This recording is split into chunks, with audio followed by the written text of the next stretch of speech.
तर मेंढ्यांना औषध देण्याच्या आधी औषधाची मात्रा ठरवणं हे तितकंच गरजेचं असतं. सर, ही औषधाची मात्रा नेमकी कशी ठरवली जाते? शेतकरी बंधूंनो, खूपच चांगला आणि महत्त्वाचा प्रश्न आहे हा. तर या ठिकाणी औषधाची मात्रा ठरवण्यासाठी प्रत्येक कंपनीचं त्या औषधाच्या बनावटीनुसार त्याचा मात्रा किती द्यावी याविषयी त्या वेष्टनावर नमूद केलेलं असतं.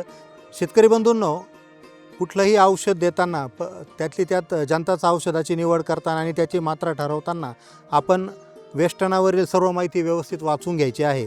या ठिकाणी आपल्याला दिसून येईल की शेळी आणि मेंढीमध्ये 2 ते 3 मिली प्रति 10 किलोसाठी साधारणपणे हा डोस असेल. या ठिकाणी आपण या कोकराचं वजन घेतलं होतं, याचं वजन 23 किलो होतं.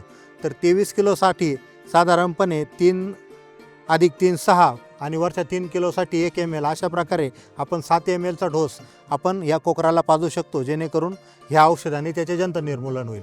या ठिकाणी आपण दुसरं घटक असलेलं एक वेगळं औषध आहे, हे आपण पाहूयात. या ठिकाणी ह्या औषधाची जर आपण जंत निर्मूलनासाठी निवड केली किंवा प्रयोगशाळेच्या तपासणीनंतर आपल्याला हे औषध देण्यास सांगितलं असेल, तर या ठिकाणी आपण शेळ्या मेंढ्यांसाठीचा तक्ता पाहू शकतो.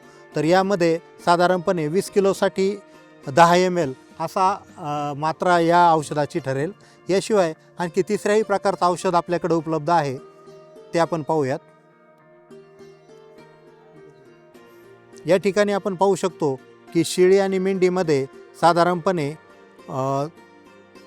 5 मिली 10 किलोसाठी याप्रमाणे आपण हे औषध देऊ शकतो.